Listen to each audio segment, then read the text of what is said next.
चिमणी नाही तर आमच्या लाडके मिळून म्हणणे बाकी तर चिमणी म्हणजे जसं आपल्या मुलीचं आवडीचं नाव ठेवलेलं असतं ना, आशा निशा उषा मनीषा, तसं या गाण्याचं नाव आहे चिमणी बरं का. चिमणी म्हणजे छोटी मुलगी. आता मुलगी झाली का बायाला लय रागायचं नाही का, काठीत झाली भिंगरीत झाली एवढंच नाही, पण मुलीचा गर्भ असला तर नको आम्हाला, मुलाचा गर्भ असला तर राहू द्या. बघा या मुलींची गर्भहत्या करून करून मुलीची संख्या कमी झाली राजा हो. हल्लीच्या काळामध्ये मुली मिळायला तयार नाही. याचं कारण काय तर ती पूर्वी मधील काळामध्ये झालेली मुलींची गर्भहत्या. अहो मुलगी काय आणि मुलगा काय, जीव तुला एकच असतो बघा. आणि मुलीला का कमी समजावं, बाईला का कमी समजावा. इंदिरा गांधी सुद्धा एक मुलगी होती ना, पण तिने अख्खा देश चालवला देश. तशीच बघा होऊन गेली कोण, अहिल्यादेवी होळकर. धनगर कुळात जन्माला आली, धनगर कुळाचं नाव अमर केलं. मरावे परी कीर्ती रूपी उरावे, अहिल्या राणी होऊन गेली, संगण मोडून कीर्त केली. जेवढ्या जुन्या बारवा आहे ना अहिल्यादेवी होळकरनी बांधलेले बघा. तर बघा नाही का आजही अहिल्यादेवीचं नाव अमर आहे बघा. म्हणून जैन सेवा हीच खरी त्या ईश्वराची सेवा असते बरं का. तशीच एक होऊन गेली कोण, जिजामाता.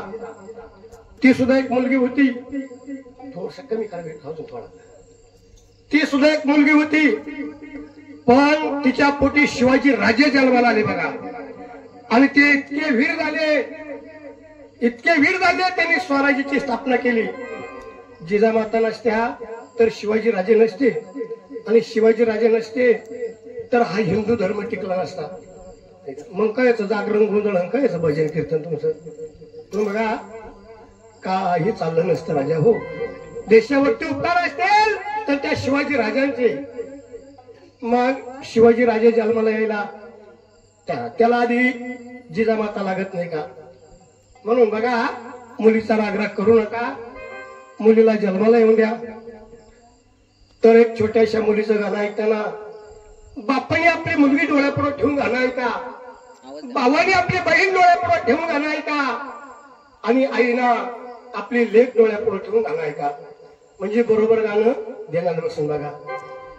लक्ष देऊन जर गाणं ऐकलं तर खरोखर डोळ्याला पाण्याचा थेंब आल्याशिवाय राहणार नाही. म्हणून लक्ष द्या.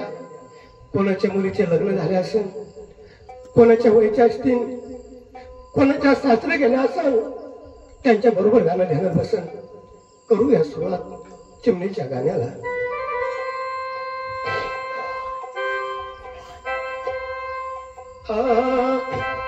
अगर राशीला बुटवारी चिमणी माझी मायारी, राशीला बुटवारी बाई चिमणी माझी मायारी. आणि लग्न झाल्यावर मुलीला जाण पराया घरी, लग्न झाल्यावर मुलीला जाण पराया घरी. लग्न झाल्यावर चिमणी जाण पराया घरी, लग्न झाल्यावर ताईला जाण पराया घरी. 9 महिने पोटाच्या वागविले तुझला, शेवटी ग सोडून चिमणे जाशी तू ग मला. शेवटी ग सोडून चिमणी दासीला मला, शेवटी ग सोडून चिमणी दासीला मला. 9 महिने पोटाच्या वागविले तुझला, शेवटी ग सोडून चिमणे जाशी तू ग मला. शेवटी ग सोडून चिमणी दासीला मला, शेवटी ग सोडून चिमणी दासीला मला. जणू पाखरा बरी शिवारली भरारी, पाखरा बरी शिवारुली भरारी. आणि लग्न झाल्यावर मुलीला जाण पराया घरी, लग्न झाल्यावर मुलीला जाण पराया घरी. लग्न झाल्यावर चिमणी जाण पराया घरी, लग्न झाल्यावर ताईला जाण पराया घरी.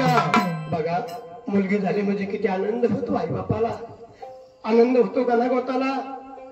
मुलगी झाली परंतु ती मुलगी आई बापाच्या घरी कवर असती बघा. आहा जवळ तू गेला तवर माया खेळत होती बाई माझ्या डोळ्याच्या समोर. खेळत होती बाई तू डोळ्याच्या समोर. आगावर होती चिमणी डोळ्याच्या समोर. जवळ तू गेला तवर माया खेळत होती बाई माझ्या डोळ्याच्या समोर. खेळत होती बाई तू डोळ्याच्या समोर. आगावर होती चिमणी डोळ्याच्या समोर. जणू पाखरा तरी मारली भरारी. पाखरा तरी मारुली भरारी. आणि लग्न झाल्यावर मुलीला झालं या घरी. लग्न झाल्यावर मुलीला झालं परया घरी. लग्न झाल्यावर चिमणी झालं परया घरी. लग्न झाल्यावर ताईला झालं परया घरी. बघा ती मुलगी आता हळूहळू वाढायला लागली. रंगायला लागत ती उभी राहती. चिमुकल्या पालवाला चालती. किती कौतुक वाटत आई बापाला. जसं न तसे खेळणे त्या मुलीला आणणार. जसे न तसे लाड त्या मुलीच्या पुरवणार. पहा त्या मुलीचा बाप स्वतःच्या अंगावरती फाटक्या कपडे घालीन पण आपल्या छकुलीला चांगला ड्रेस आणीन. पहा स्वतःच्या पायामध्ये तुटकी चप्पल वापरेन राजा हो पण आपल्या छकुलीला चांगले शेंडल आणीन. मुलगी आता लुटू लुटू चालायला लागली. बालवाडीमध्ये जाऊ लागली. आई म्हणतात शिकावून आपल्या मुलीला आपण इतकं शिकू तर तिला चांगला नोकरीवाला नवरदेव मिळेल नाही का. अहो कोणत्याही आई बापाला हेच वाटतं आपल्या मुलीचं खूप चांगलं व्हावा. मुलगी जर तिकडे सुखामध्ये असली आई बापाचं काळीज फुलासारखं खुलेलं असलं आणि मुलीला तिकडे दुःख जर असलं सोन्याचा का जरी खायला असला तरी त्या आई बापाचं काळीज तिळी जळत राजा हो. पहा त्या मुलीची आई बाप उन्हात राबून उपाशी तपाशी कष्ट करून आणि त्या मुलीचं शिक्षण करते. ती मुलगी बी इतकी शिकती. पहा तर 12वी पास होती. मुलीचा बाप एक दिवस गावामध्ये जातो. 4 मित्र मंडळी भेटते. मित्र म्हणते रामभाऊ तुमची मुलगी उपवर झाली करता का म्हणता मुलीचं लग्न. अहो त्या बापाच्या कांद्याला बाण लागावा असा बाण लागतो राजा हो. तो अरे बापरे माझी चप्पल एवढी मोठी झाली लागे. अरे आता माझ्या डोळ्यासमोर खेळत होती. खेळता कधी मोठी झाली मला कळून सुद्धा आली नाही. तर म्हणतो मी घरी जाईन आमच्या नवरा बायकोचा विचार घेईन आणि उद्या मी तुम्हाला सांगेन. पहा बाप घरी येतो. आई स्वयंपाक करते आणि बाप जेवायला बसतो. घास उठले तो आता घास मुखामध्ये घालायचा. तेवढ्यामध्ये सोयऱ्यांचा फोन येतो. काय हे काय म्हणतो तुमची तयारी करता का मुलीचं लग्न. अहो त्या बापाच्या हातातला फोन खाली जाऊन पडतो. ताड बाजूला लोटून देतो. आई म्हणता शिकावं स्वयंपाक चांगला नाही का झाला. अगं नाही ग स्वयंपाक मजबूत झाला ना मग तुम्हाला भूक नाही का. अगं भूक तर फार लागली होती ग. मग का ताड बाजूला लोटलं सांगा ना मला. अगं माझ्या मित्राने विचारलं होतं तुमच्या मुलीचं लग्न करता का. आतापर्यंत दुःख विसरलो होतो ग पण आता जेवायला बसले बरोबर सोयऱ्यांचा देखील तोच फोन आला. मग तो सारखा समाजात नाही म्हणजे घास उतरा. अहो त्या आईच्या तर फार काळजाच्या तिसऱ्या होत असत्या.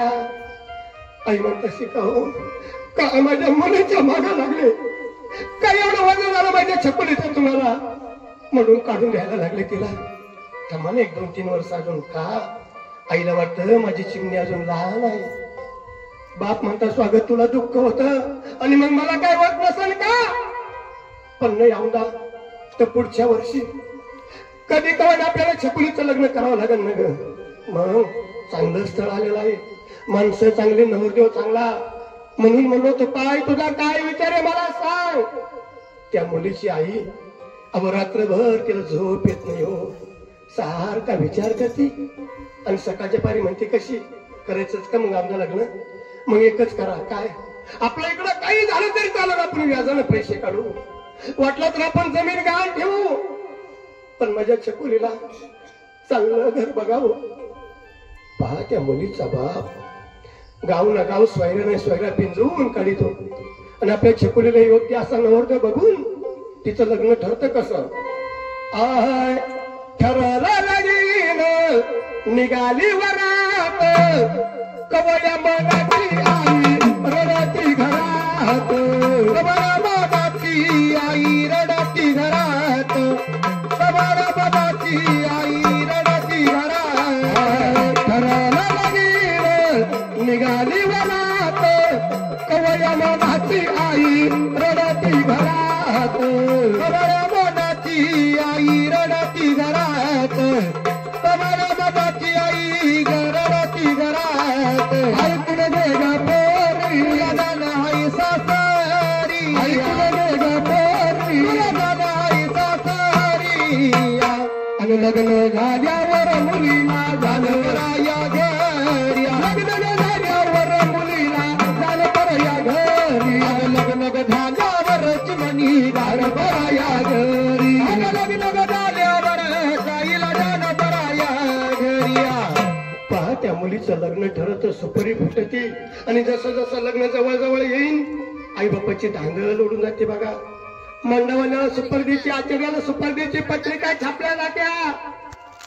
पहा त्या मुलीचा बाप 15 दिवस त्याला वेळेवर जेवण मिळत नाही. हो जेवण जा या सोयऱ्याला पत्रिका घेऊन जा, त्या पाहुण्याला पत्रिका घेऊन. सकाळचं जेवण त्या बापाला संध्याकाळी मिळत असतं. बघा लग्नाच्या आदल्या दिवशी दारामध्ये मांडव सजलेला, त्या मुलीला हळद लागती. एक एक सवशीने त्याने त्या चिकुलीला हळद लावती. 5वा नंबर असतो मुलीच्या आईचा. मुलीची आई पुढे येते, गोरी पान छकुली पाटावरती उभी, आईच्या हात थर थर थर थर कापायला सुरुवात होती. आणि त्या थरथरल्या हाताने छकुलीच्या गालाला हळद लावती. एकदा का डोळीला मोत्याची मंडोळी बांधली की आपोआप आईचे डोळे भरून येते. हो चालली ग माझी चिमणी नवरी, आतापर्यंत माझ्या अंगामध्ये खेळत होती, उद्या भरुकून उडून जाणार आणि दुसऱ्याच्या अंगणात जाऊन बसणार. लग्नाच्या दिवशी नवरदेव नवरी पवल्यावर उभे, बामण काका मंगल बोलतो आणि त्या नवरीची आई तुळशीला पाणी घालते. पहा किती बी कठोर मनाची आई असू द्या, पण पहा आपल्या मुलीच्या लग्नाच्या दिवशी नक्की त्या आईच्या डोळ्याला पाणी आल्याशिवाय राहत नाही. इतकी रडती त्या छकुलीची आई. इकडं लग्न बी लागून जातं, कळशीतलं पाणी सुद्धा संपत, पण त्या आईच्या डोळ्यातल्या धारा बंद होत नाही. शेजारी पाजारी आई म्हणता शाहू मावशी बाई कवर रडता, लागलं ना लग्न तिकडं. मग ती सभापती लागलं लग्न, पटकन खाली बसती, हातातली कळशी ठेवून देते, उठायला जाते, हीच आईच्या हातापायला जीव नाही राहतो. जीव बसल्या बसल्याच मंडपात पाहती. शोध घेते कोणाचा, आपल्या गणवताचा नाही. आपली विहीनबाई कुठं आहे, मुलीची सासूबाई कुठं आहे, आणि जाऊन त्या भर मंडपामध्ये त्या विहीनबाईच्या पाया पडते. बघा विहीनबाई मी तुमच्या पाया पडते हो, लई लाडत वाढवली बघा, कधी 5 मोठा लाभले नाही वहिला, तळाताच्या पोडाप्रमाणे जपले हो. माझ्या काळजाचा तुकडा तुमच्या हवाली केला विहीनबाई. हिला जीव लावा बर का, हिला आईची माया द्यावं. तुम्हाला एखादी मुलगी असेल ना, हिला सुद्धा तुमचीच मुलगी समजा आणि मुलगी समजून हिला आईची माया द्यावं. आमच्याकडून जर काही चुकलं असेल बरं मंडपात आमचा अपमान करा, पण मी तुमच्या पाया पडते हो, माझ्या मुलीला जीव लावा. बघा त्या मुलीच्या मैत्रिणी लहानपणापासून एकत्रित खेळायला असत्या. मुली काय म्हणत्या, ही मलका मान मैत्रिणीचा मेळा, नियाला गाला बाई तुझा ग सासरा, नियाला गाला बाई तुझा ग सासरा, नियाला गाला बाई तुझा ग सासरा.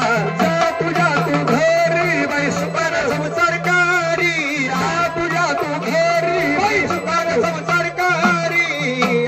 आणि लग्न झाल्यावर मुलीला झालं पराया घरी, लग्न झाल्यावर मुलीला झालं पराया घरी, लग्न झाल्यावर चिमणी झालं पराया घरी, लग्न झाल्यावर ताईला झालं पराया घरी. बहीण अंगणात भाऊ दरवाजात, कवया मनाची आई रडती मंडपात,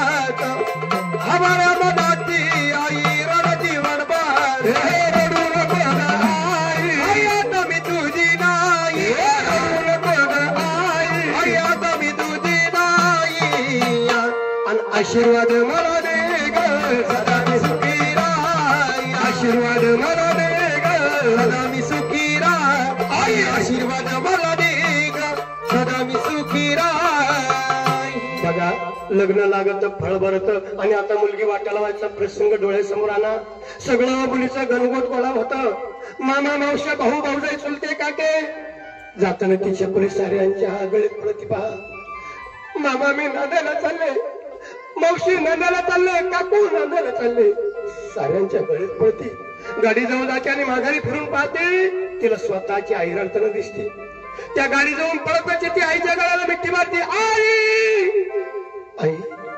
नको नको रडू तू जरा रडत राहिली तर मी कशी नांदायला जाऊ आई अगं चिमणे रडू नको तर काय करू ग अगं लहानची मोठी झाली मला सोडून कधी घटकाभर तुला करमलं नाही नका तावडे कधी मामा मावशीच्या घरी रात्रभर मुक्कामाला राहिली नाही आणि आता तू आम्हाला सोडून चालली ग आता तू आमची राहिली नाही पाहुणी झाली पाहुणी उद्यापासून आम्हाला भेटायला येशील कोणाची सून म्हणून कोणाची पत्नी तर कोणाची भाऊजाई त्यांच्या परवानगी शिवाय तुला आता भेटतेच नाही नका तावडे आता आम्हाला विसरून जाशील नाही गाई तुला कशी विसरून गाई अगं तो माझा 9 महिने 9 दिवस माझं वागवलं आई तो मला चालायचं शिकवलं आई तो मला बोलायचं शिकवलं आणि तुला कशी विसरून गाई आई तुझी माया कशी सांगू तुला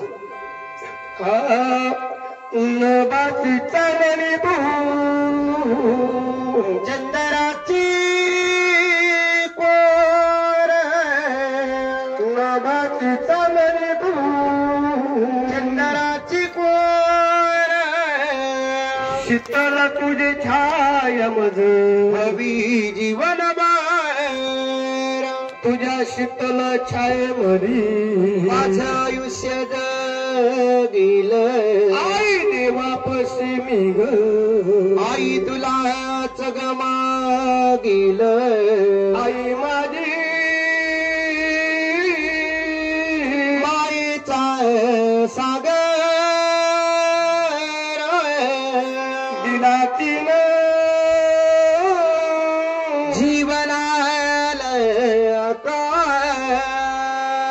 आई नाही विसरणार काही तुला पण बघा जेवढी माया आईला असते ना तेवढीच माया बापाला सुद्धा असते पण बापाची माया ही जागृत असते बापाची माया तुम्हाला दिसून येणार नाही जसं त्या पाण्यामधील माशाच्या डोळ्यातलं पाणी दिसत नाही तशी त्या बापाची माया तुम्हाला दिसून येणार नाही आयुष्यात कधी कोणासमोर न झुकणार त्या मुलीचा बाप पण आपल्या मुलीच्या लग्नाच्या टायमाला सगळ्यांच्या पुढे झुकत असतो शौर्यधाऱ्यांच्या पाया पडतो भाऊबंधांच्या पाया पडतो ज्या भावासंग बोलत बसून त्याच्या पायावर डोकं ठेवतो दादा झालं गेलं असलं विसरून झाले माझ्या मुलीचं लग्न काय होणार नाही रे दादा तुम्ही माझ्या संग नाही बोलले तरी चाला काही काम सुद्धा करू नका पण फक्त म्हणणं पाठी म्हणून उभे राहा आणि 4 अक्षदा माझ्या मुलीच्या डोहीवर टाकावं का बाप माघार घेतो त्याला वाटतं माझ्या चिपुलीचा मांडव भरभरून घेसावा आलेल्या प्रत्येक पाहुण्यांचं हात जोडून स्वागत करतो सारखा भौरी सारखा फिरत असतो पुढे काय कमी पडतं काय नाही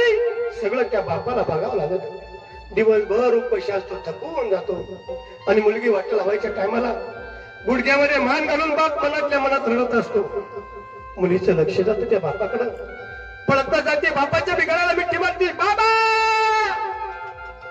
बाबा नका रडू तुम्ही जर असे रडत राहिले तर सांगा बरं मी कशी नांदायला जाऊ अहो बाबा म्हणतात ना मुलीची परखेचं धन असतं किती दिवस जरी जपत एक दिवस तिला आई बापाला सोडून जावं लागत ना बाबा आणि तुम्ही तर माझं लग्न लावून दिलं मी जर नाही नांदायला गेले तर लोक तुम्हालाच नाव ठेवतील ना बाबा अगं चिमणे किती माया होती ग तुला कधी जर माझं दुखायला लागलं मला म्हणजे पप्पा गोळ्या औषधा खाना बघा एकूणचे बाबा असतो त्या बहिणीला भाऊ काय म्हणतो अगे ताई साऱ्यांच्या गळ्यात पण रडली आणि माझ्याकडे का पाठ फिरवली ग ताई लहानपणी तुझ्या खोडी केल्या म्हणून तोच राग मनामध्ये धरून चालली का ग ताई नाही रे दादा तुझी होती कशी रागवण एकूणची भाऊ तू माझा अरे तू तर मला दिवाळीच्या सणाला न्यायला येणार ना दादा विचारून पाहिजे बहिणीला भाऊ नाही, भाऊची माया काय असते. बाकीच्या बहिणी मारायला जात्या, ती म्हणत असते देवा अरे मला जर एखादा येडा वाटला भाऊ नेला असता तर मला न्यायला आला नसता का. मग किती पवित्र नातं असतं त्या बहीण भाऊंडच. म्हणून सांगणे राजा हो मुलीला जन्माला येऊ द्या, नका करू तिची गर्भहत्या. मुलीसारखी माया नाही बघा. म्हणून शेवटच्या चरणात काय सांगितलं, आय मुलीच्या जातीचा गाजराचा वाफा जीव लावून